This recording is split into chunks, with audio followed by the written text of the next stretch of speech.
Welcome back to The Corp. It is week 4. This episode, Jim Cramer. Wow, he's got a lot of energy. I love him. That's all I got. That's awesome. What I wrote down. Energy. I was trying to remember it. I was like, oh, wait. Yeah, he's the guy who, when you're around him, you're around him. Mm-hmm. And it feels like that. And I thought more than anything he says, having that energy and being around people where they command the room and you can just tell, hey, that's that guy. That's what Jim Cramer is like. He is the epitome of grit and discipline. Harvard Law, from Philadelphia, gritty. But you can see why this guy is so successful. He is the epitome of passion. And he's a huge Phillies fan. Mm-hmm. And he's just awesome. He wakes up every day at 4 in the morning, works out every day, grinds it out. Yeah, he does. And I still don't understand how the stock market works. I said that to him, and I will stand by it. But my question for you is, what was the first stock you bought? So the first one that you were like, okay. And don't say I bought Apple at like $4, because then I'll hate you. No. I would hate myself. Okay. Honestly, it was probably like American Airlines. And the reason why is one of the folks that I looked up to was a guy by the name of Armando Codina. He's out of Miami, Cuban, and just sat on many boards. I believe American Airlines was one of them. And I thought that was cool. So I didn't know much about stocks. So I said, if Armando likes it, it's good for him. It's good for me. Yeah. So would you say you have a diversified portfolio? Are you playing the market? Yeah. I mean, I don't think it is, I wouldn't say overly diversified. I think one of the things is, if you over diversify, is also a lack of conviction. Mm-hmm. I like more narrow and deep approach. I like the S&P 500 and just really holding those for a lifetime.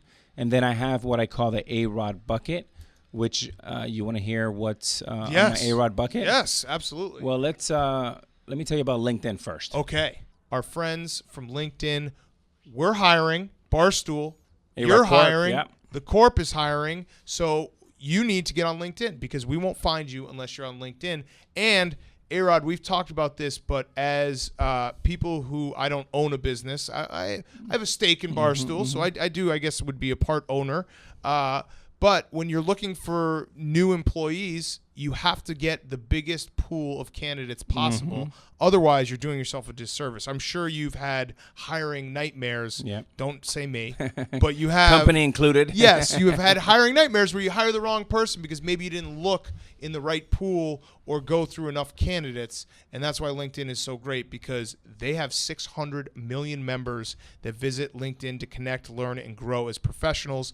If you have a business and you're not using LinkedIn, you're doing yourself a disservice. At the Corp, we say hire slow, fire fast. We never make a hire without looking at LinkedIn. Yes. So there you go. So if you want a job at the Corp, if you want to, if you have a business and you want to hire someone who is well qualified, and like you said, that's a great saying, hire slow, fire fast. Hire slow means you got to post your job on LinkedIn and you got to look through all those candidates. And the best way to do it, like I said, LinkedIn. With LinkedIn Jobs, you can pay what you want, and the first $50 on them. So if you have a business, just visit linkedin.com/thecorp. Again, that's linkedin.com/thecorp to get $50 off your first job post. Terms and conditions apply, but that is a great deal, because if you're looking for a candidate, we're going to do it right now with a new Barstool job. You got to be on LinkedIn. LinkedIn.com/thecorp, and you get $50 off, $50 on LinkedIn right when you post your first job. So check them out. If you want a job, get on LinkedIn. If you want to find someone who wants a job, get on LinkedIn. LinkedIn has it all. 600 million members. And Dan, for our young listeners, update your resumes. Yes. It's very important. And network. Yes. That's the best part about LinkedIn. If you go on there, the tools that they have now where you can connect with people who might be outside of your little pool of friends and coworkers, that's the best way. I'm sure you've seen it. You've hired people on recommendations. I definitely have, where I find people because someone told me about them or I've networked up a level. A perfect example is Brian Axelrod and Ron Berkowitz, our friend. I got to you through them. That's right. That's connecting. Yeah. So you got to do it. LinkedIn's the best way to do it. So check them out. Our great sponsor, linkedin.com/thecorp. All right. So now that we're back from LinkedIn, here it is, Dan. Do you have a pen? All right. Good. Yes, I do. You stole my pen. In my bucket is Amazon. Okay. Is Google. Okay. Is Facebook. Yep. I have Berkshire Hathaway. Mm-hmm. And I just sold my entire position from Netflix. Ooh. Yeah. You did. You got off that position. I'm scared that Bob Iger just came out earnings, $8 billion net profit. Disney's on fire. Bob Iger obviously bought that big acquisition from Fox, north of $60 billion. And he is coming for Netflix. And you never want to get in Disney or Bob Iger's way. Interesting. Okay, that's a good tip for people. Since we're talking about stocks, I offered this to Mark Cuban 4 or 5 years ago, and I'm going to offer it to you here now. I'm probably worth more since that point. I've got more Twitter followers, the things that people really care about. I offered him 10% of my brain for $1 million. I will offer you 10% of my brain for $5 million cash right now. Think about this, though. I know you're going to say no, but think about it. You can get 10% of all my ideas, everything I think of, all the new things I have, for a small investment of $5 million up front. Okay, let me think about it. No. Oh, come on. Don't say no. Someday I gotta change my strategy. Maybe I gotta ask for like $100 million. Just blow it away. Just be like, hey, come on. Let me get a yacht. I'll tell you what I would buy is I would buy your stake in Barstool. Ooh. Yeah. Okay, now we can talk. Now I would sell you that. Now that's going to be, I'm calling it right now. If I can buy Barstool stock, I would buy it today, even though it's not available. Yep. And I believe this will be a multi-billion-dollar enterprise in a very short while. So, Dan, you're very rich. You just don't even know it yet. I'm not rich yet, but I will sell you all my stock right now for cash. Cash. All right. Cash. Let's make You a just deal. show Let's up make with a a deal. big briefcase, and you get all my equity in Barstool. Okay, so there's a stock tip. Another stock tip from me, which I don't know how the stock market works. And now, Jim Cramer.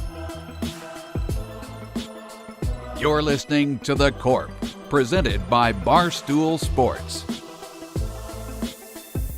Okay, we are here in Brooklyn at the Longshoreman with our guest, Jim Cramer, who is the host of Mad Money on MSNBC. He also owns this bar. I own half. You own half. Yeah, Lisa with Michelle- owns the other half. Yes, Yeah. my wife, Michelle Ewan, who's our unbelievable chef. Founded the street. We're here to talk to you about your career, everything you've got going on. I want to start with the bar and the restaurant. So you own half of it. What made you get into this before? Because we got to set the scene for the people while we're sitting here. Sure. Well, we started with Bar San Miguel, which is our small plate Mexican place that's modeled after a bar that is in San Miguel de Allende, Mexico. We have a house there. It was just too much fun. We happen to love Florence. Michelle Ewan is a great chef. My wife, Lisa, loves to run the front. We think it's great joy. Put a lot of people to work. This is Florentine. I happen to love Florentine, but you can see it's a little nicer. Yep. Our other place is a tavern, and I like to be with people because remember, all I do is stare at the camera. And look, you know how solo it is at the plate. Yep. Okay, you know how solo it is. I do talk to no one, and suddenly what happens is I talk to people, and I love it. And by the way, the millennials have not a clue who I am. Yep. Because they're stupid as wood. Well, that's me, so you can say I'm that sorry. to my face. I meant plywood. Yeah. Okay, so a higher form of we're going to get to that and the stock market and millennials and how everyone views it. But let's start at the beginning. Okay. So I was doing a lot of reading up on your beginning. You started your first job was at a baseball stadium. Yeah, I killed it. I started with Coke, okay? And, it's good. And I had the record for a doubleheader against the Cardinals. It was really great. When they go extra innings, you're going to crush it, okay? Yeah. Steve Carlton, you always had too much ice cream left. I moved up to ice cream. Now, get this. This is the way you play, okay? It's about monopoly. Okay. Early on, you realize it's monopoly. I paid every other vendor not to go up to the 700 level. Wow. I was the only ice cream How much? guy. I give him $1. Nobody visits. I'm clean. I'm making $40, $50, except for, again, Carlton, too quickly. And that was the secret. The secret was to pay off the other guys to stay away from my deck. Interesting. Right. And they take for a little buck. They'll say, hey, Jim's got the 700. Yeah, 700. less work. Right. I mean, and that's how I learned to call people on the show. Hey, Skip. Hey, Chief. They chiefed me all the time. I was always chief. Chief, that's right. So I chief people. And I think it's a term of endearment. So, Jim, talking about the Phillies, were you, and I'm trying to picture you, I didn't know you were such a great baseball fan. Were you Mike Schmidt, Pete Rose, Steve Schmitty, Carlton? Total Schmitty. When Schmitty had 3 home runs and then he struck out from the 4th time, I didn't boo. That's not my scene. Yeah. No, I didn't. So you're not a true Philadelphian. Look, Santa You Claus. threw batteries at him. Santa instead. had a goddamn bad year. Everyone thinks that Santa was innocent. You see his numbers? Come on. I mean, and I didn't throw it because I couldn't get that far. I mean, I would have hit somebody. Probably a nice fan. We have a lot of nice fans. That's why we had the jail to separate the nice fans from the not nice fans. Yep. I think that's what's needed. But I love Schmitty. I loved Carlton, but the games didn't last long enough. And we were one of those teams where he won half the games. I mean, that's pathetic, right? I led a Wildcat strike, which was brilliant because it fired all of us. Then you had to reapply. All right, so your first job, obviously in baseball, I thought it was just a cool story to share with everyone. What was the first stock you bought, and how old were you? I bought American Agronomics at 27. It was an Orange Grove company. Within 5 days, they had a frost wiped it out. Okay. How old were you? I was 27. Okay, and it was 27. A Got learning it. lesson. Yeah. Learning lesson that oranges freeze. Yeah. So tell us though how you got into the stock market. You obviously you went to Harvard, you went to law school, right? And you started selling stocks. That was on the your, Goldman, on but your the next answering machine. The voicemail, yeah. Well, what happened is, hey, I'm not here right now, but you ought to buy Monolithic Memories. And each week I had a new stock. Then finally I had a guy who made a fortune on it. He called me, gave me a check for $500,000. He'll meet you for a cup of coffee. Here's $500,000. I said, $500,000, that's a lot of money. And, the first thing I did was I lost like 30,000 of it. And I said, listen, I can mow lawns. I can do dishes because, your first sensitivity is when you lose money. But then I came back with a vengeance, started doing the right thing, started watching TV with the ticker. I had to go to law school, unfortunately. It's a major loss of time. Times suck. But I was picking stocks in the energy machine. And then I went to a Goldman Sachs meeting and Goldman hired me. And it was not easy. I had to go 10 times before I got the job. So, lawyer at Goldman Sachs, tell me the lessons that you learned at Goldman Sachs. Well, what they did was they shifted me from law to sales and trading. The lessons were rigor. Okay, the rigor that you needed was incredible. Just to get the job, one time they called me down. It was at 12 o'clock. They said, "Look, sit in this closet of an office, and we'll get to you when we're ready to interview you." At 5 o'clock, I came out. I opened the door. There was nobody there. Everyone had left. So I called the guy who was running the program. He goes, "Hey, it's Goldman Sachs. That's what we do." I said, "You leave a guy in for 5 hours?" He goes, "Hey, did I say it was easy to get a job?" They bring that kind of, let's say, humiliation/expertise, and I like it. I did the same thing. When I was teaching there, I taught Friday, and I didn't like to start till 8 p.m. Friday. And what I did is I gave a test at 11 p.m., and I always posted on Monday the 5 lowest scores in the people's name. Wow. Because it's a learning lesson. You are from Philly. Oh, yeah, completely. That's a Philadelphia Tough. thing, right? I love it. I love it. Hard Scrabble. So you start there, and then you go out on your own hedge fund. Yeah. And talk to us about the transition going from Goldman Sachs to, okay, I can go do this on my own. I can do this with some partners and try to make it on my own. First thing I learned was you can't choke people when you're at Goldman. You can't throw water bottles at them. You had a famous temper.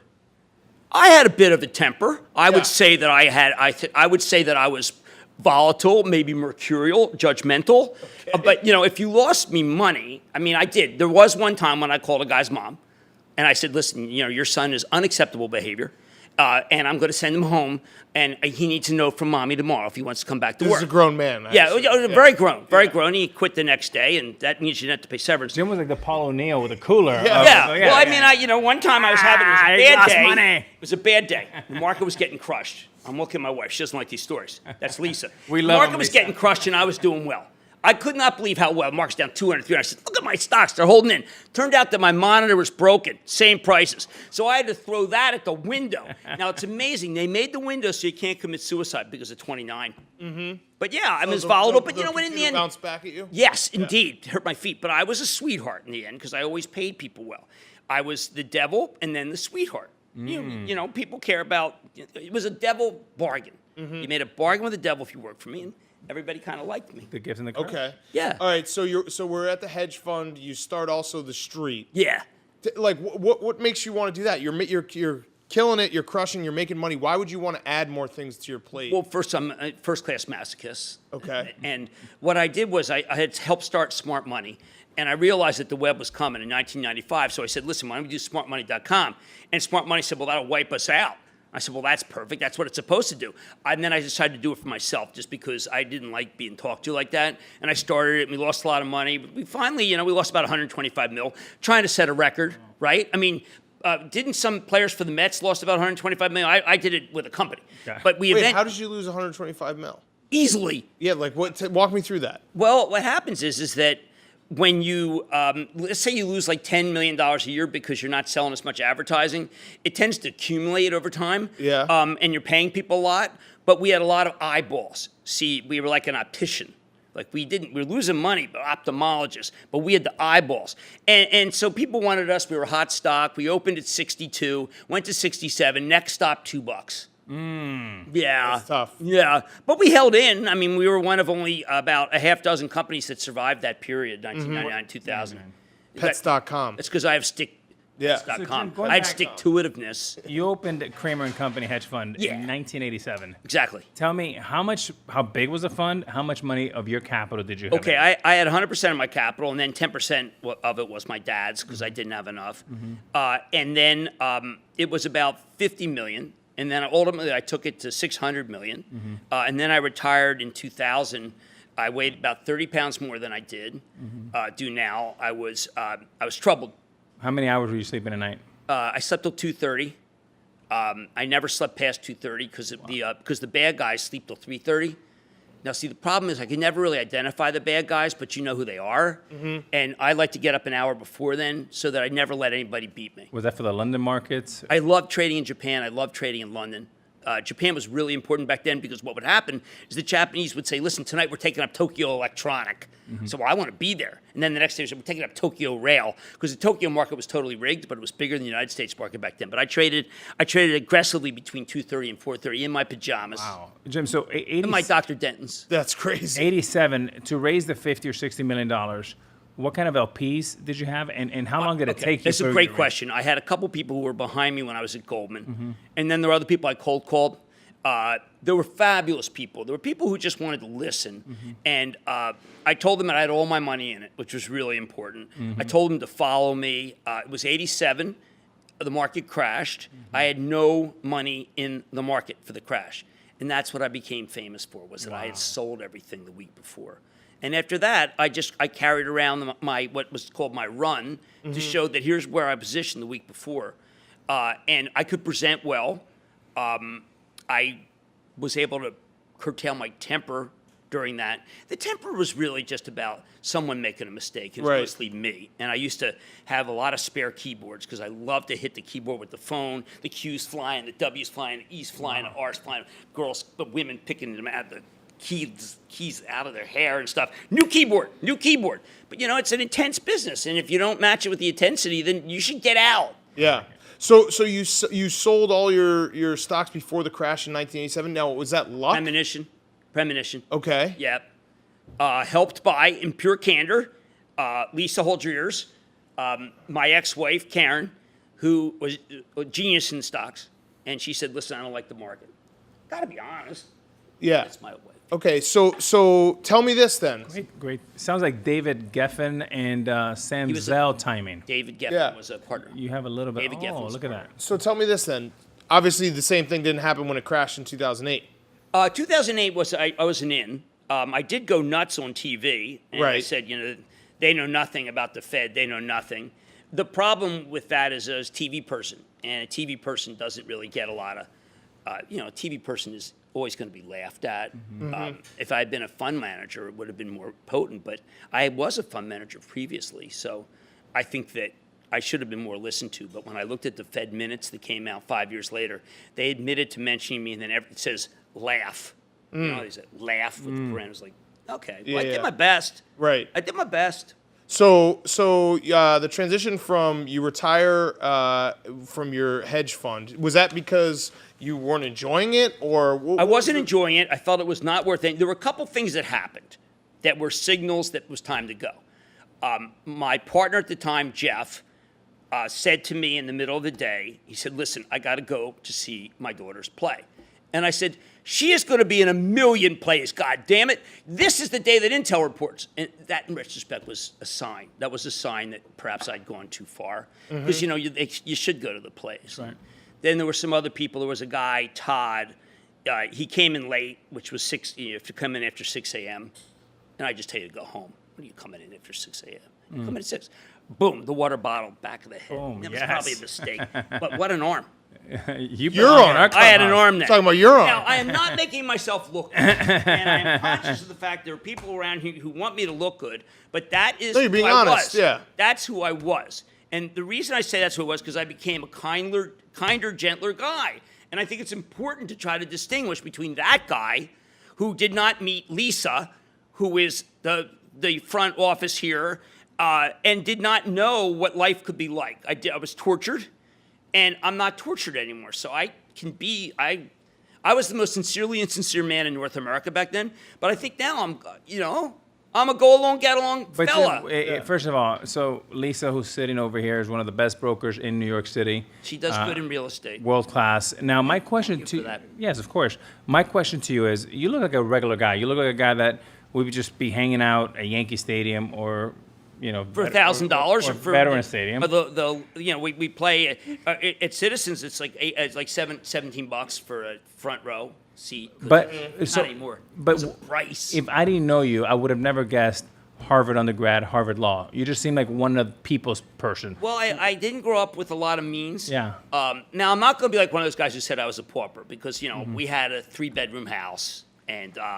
I went to a decent public school, but I'm that guy. And when I joined the media, for instance, they wanted to try to teach me to not sound like a Philadelphian. I said, well, this is how I talk. And in many ways, I am just a creature of 10th and Reed, in South Philly, okay? My mom's from the north side. And what happens is you are who you grow up, where you grew up. Chicago's nice people. We're a little bit more, we're loving and hating, okay? We love and hate. But yeah, I mean, I think I'm regular because I grew up regular and I didn't forget. And a lot of guys forget. And it's really incredible when you hear them. Now, a guy who was on your show who did not forget is a guy named Sternlicht. Yes. Now, I felt Sternlicht was unbelievably good on your show because he's a multi-billionaire. I'm not. But I thought that he acted like a guy who was just kind of a regular guy. I saw him at the Eagles play. He was at the Eagles Super Bowl. That's an aspirational guy. You want to be a little Sternlicht-like. And I try to make people realize, look, I made a lot of mistakes. I'm not king of the mistakes because then all of a sudden on Twitter they say, hey, even he admits he's a jerk. But I try to be regular because it's who I am. And it's authentic, but I do self-denigrate, but I'm also quite pleased that I have great people in my life. I have a fabulous support team who, when I was down or anytime I'm down, really rally for me. I think we all need that.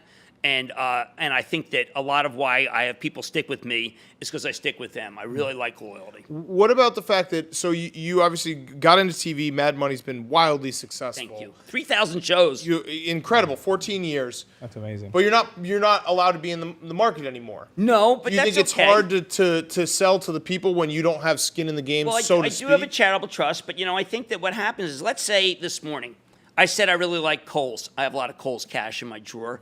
And the stock was up 3. And by the time I finished it, I said I like Kohl's. The stock was up 5.5.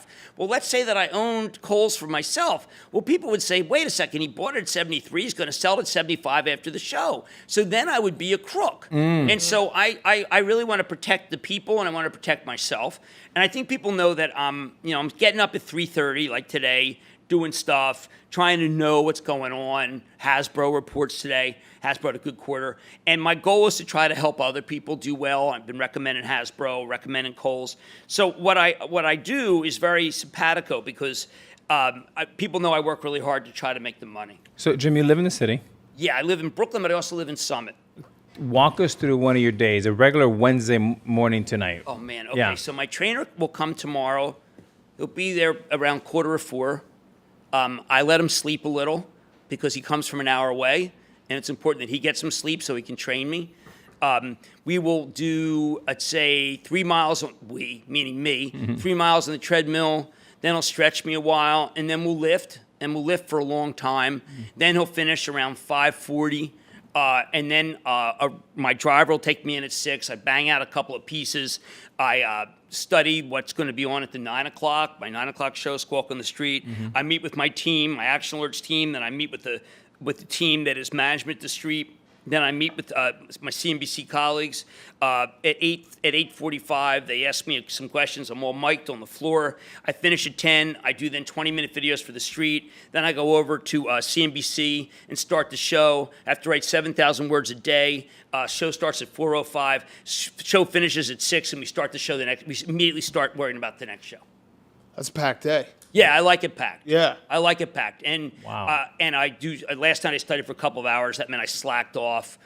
My nephew, Cliff, writes the show with me. Only 2 writers. I have an unbelievable executive producer, Regina Gilgan.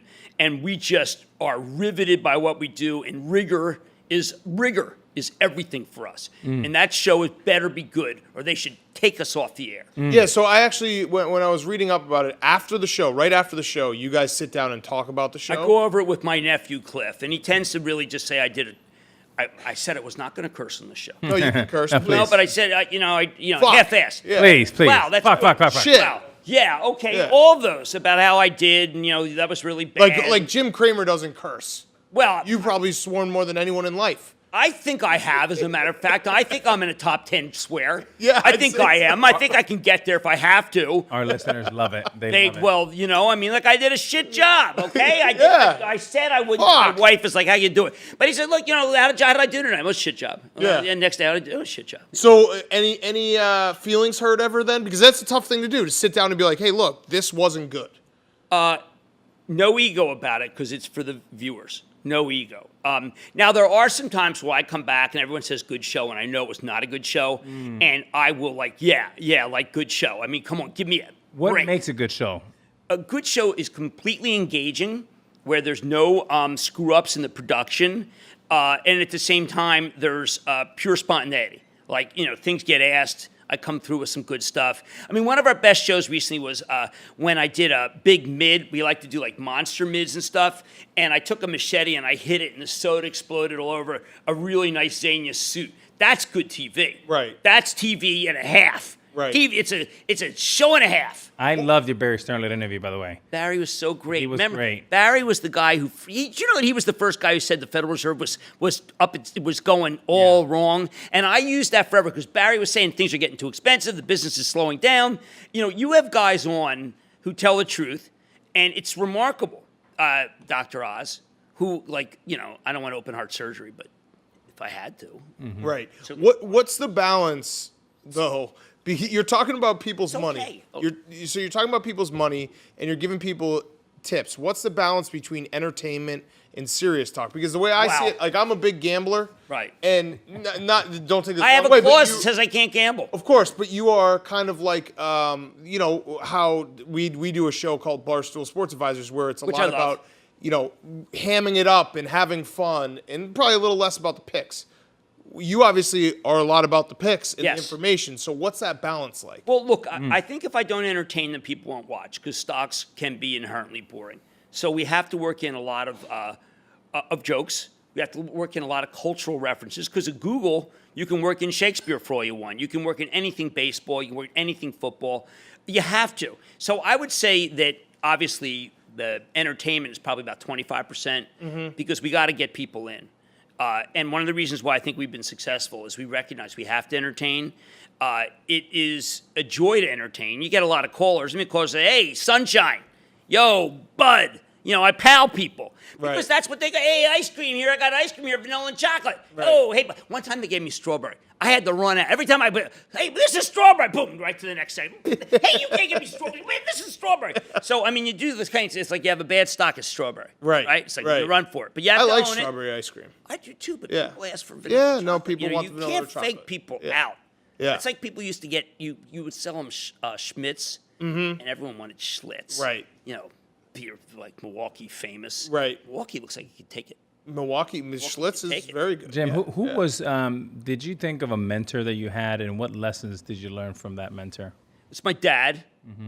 My dad was all about honesty, rigor, toughness. My father always wanted me to be the toughest guy.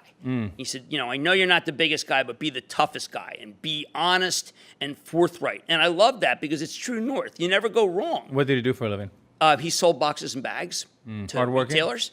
Oh, man, he had a big month in October when he died at 92 in November. Turns out he had a big month in October. I didn't know that, but the IRS came after me. He sold a lot of boxes, sold a lot of bags that month. The month before he passed away. He had a huge month. He was working all. He had up a big until then? October. I mean, like I was still, his accountant called me. He said, "How did you throw away the receipts?" I said, "Yes." She goes, "Pop had a big October." I said, "Pop died in November." Right. But he had a good, Good Octobers are good in baseball too. So yeah. yes, he was Mr. October. Yeah. So do you think you'll work to the day you die like he did? I sure hope so. Yeah. I sure hope so. So there's no slowing down. No. No, speed up. Yeah. Now it's time I love for it. fifth gear. Yeah. I love Everyone else in my high school class is retiring.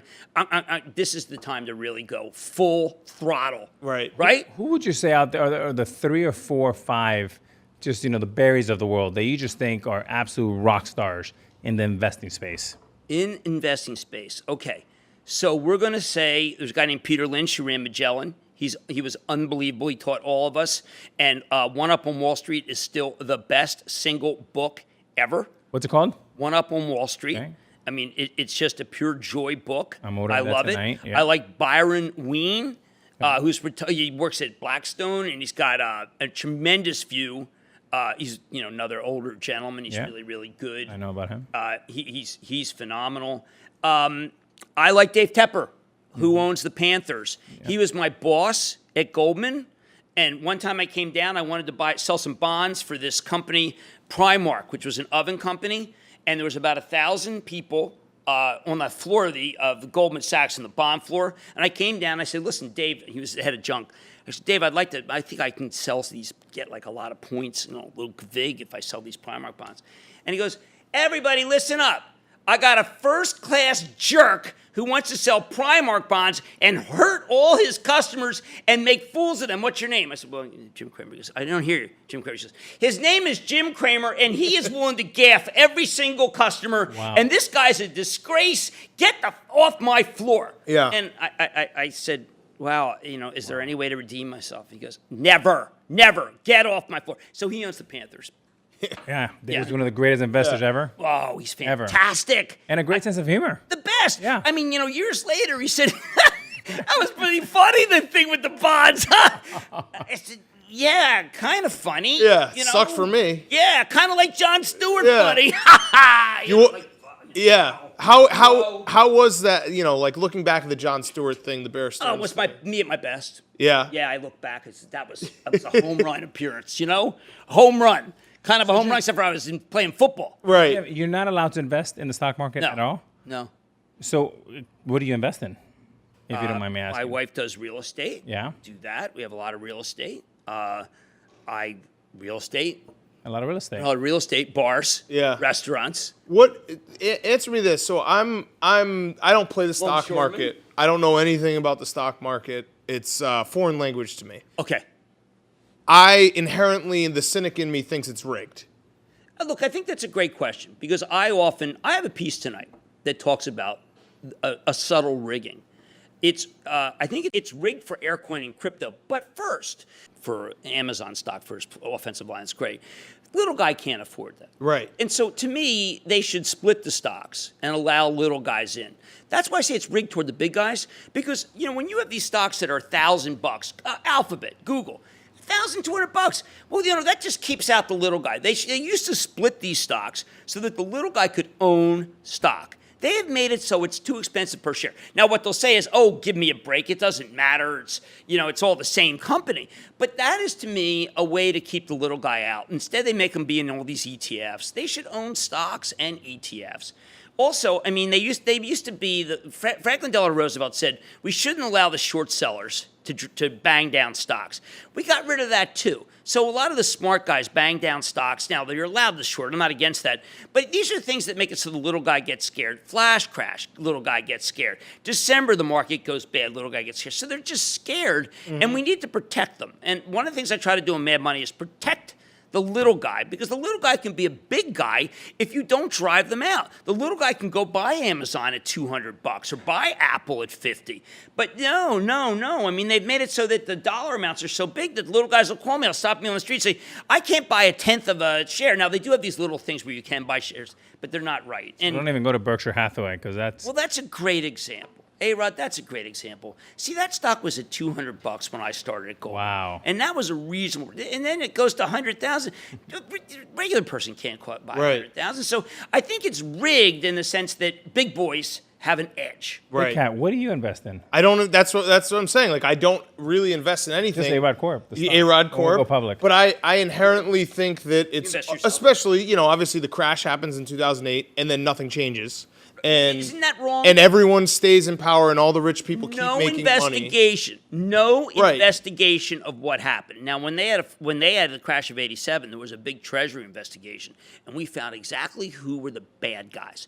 No investigation. The government plays no role. The exchanges are absent. This must stop. The government must get involved to protect people. And Milken was one of the few that got in trouble. I know, and he's took actually the fall for a lot of people. He's done a lot of good since then. Incredible with cancer, with over $100 prostate million. Cancer, Yes, Major League Baseball made it back. All the way back. To me, he has redeemed himself, and he's a good man. In a We big need way. the government to be involved to protect the little. So how do people, our listeners, who are probably more like me than they are like A-Rod, and I mean that in terms of our pocketbooks. Cheap shot. Well, No, that's more money. Don't worry, we'll be okay with the CVS. We're okay with the CVS. How does someone who's like me or younger than me, a millennial, be like, hey, look, I want to play the stock market. I have no fucking idea what to do, and guess what? I think it's rigged. Well, okay, so long term, it's not rigged. So what you do is you buy. Look, when I lived in my car, which was not exactly a great time, although it was a chick magnet thing. Hey, well, your place or mine. We'll put it in the laugh track. Lisa's not laughing. We'll put it in the Women laugh not track. crazy about Yeah, that. no, we got Women you. not We got crazy you. about it. Some of these things are Post-edited. bad. Yeah. Some of these things I really don't mean at all. But you buy shares in an index fund. You buy the shares in an index fund, and then over time that really does work. And it's been great for me, been great for my kids. Even when I was living in my car, I put $100 away each month.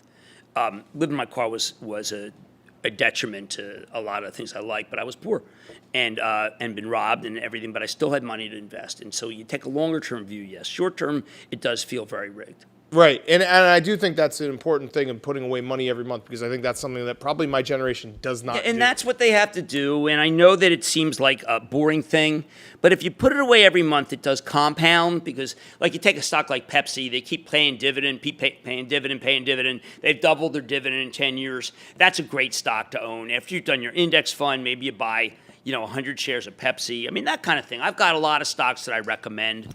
And I feel very strongly that investing is for everybody. But people have to recognize that if they don't have the time or inclination, they should do index funds. Yeah. So Jim, a little rapid fire, because Sure. I think The lightning round. Yeah, a little lightning. Money. And it doesn't have to be one word. It can be just a short sentence Sure. on some of these CEOs. Warren Buffett, Best in show. Jamie Dimon, Unbelievable. Ray Dalio, Really smart. Dan Loeb, Clever. Ken Griffin, Rich. Jeff Bezos, Brilliant. Elon Musk.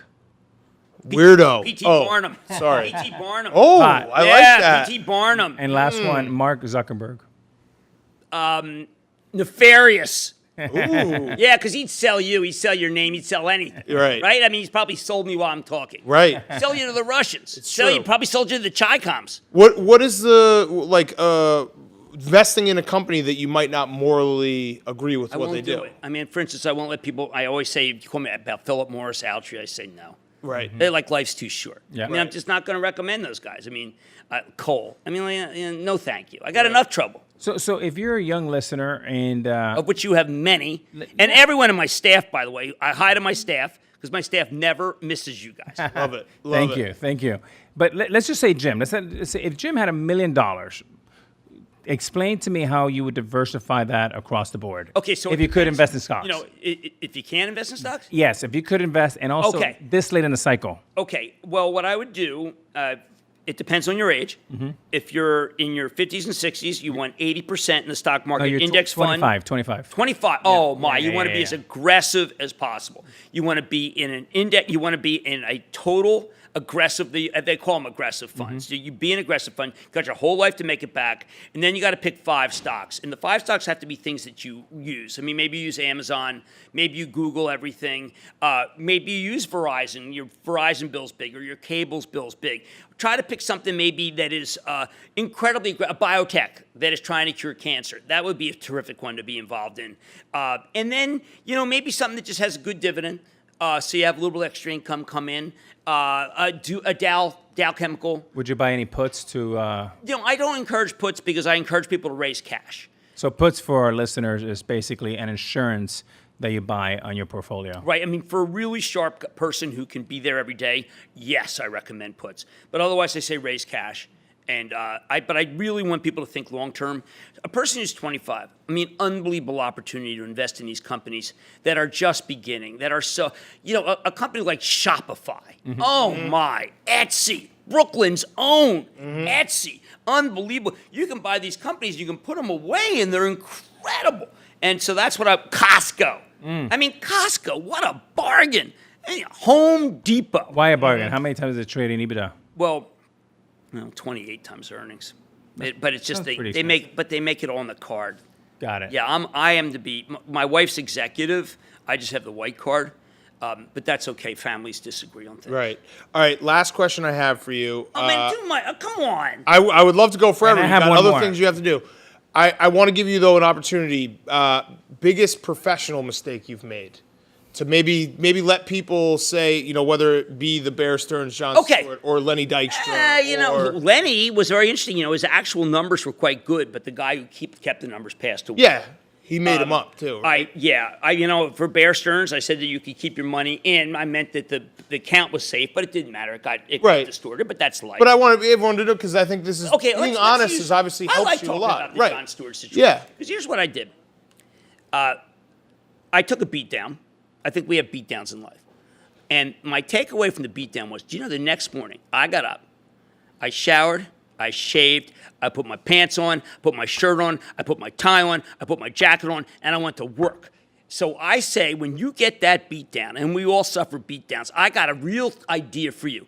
Just do the same thing you always do the next day. Hold your head high. Hold your head high. So take the beat down because we're all going to get the beat down. Sometimes we don't want to give the beat down. Yeah. You got to come back and you got to forget about it and move on. And there's people always going to remind you and your kids are going to remind you. And it doesn't matter. You just keep going.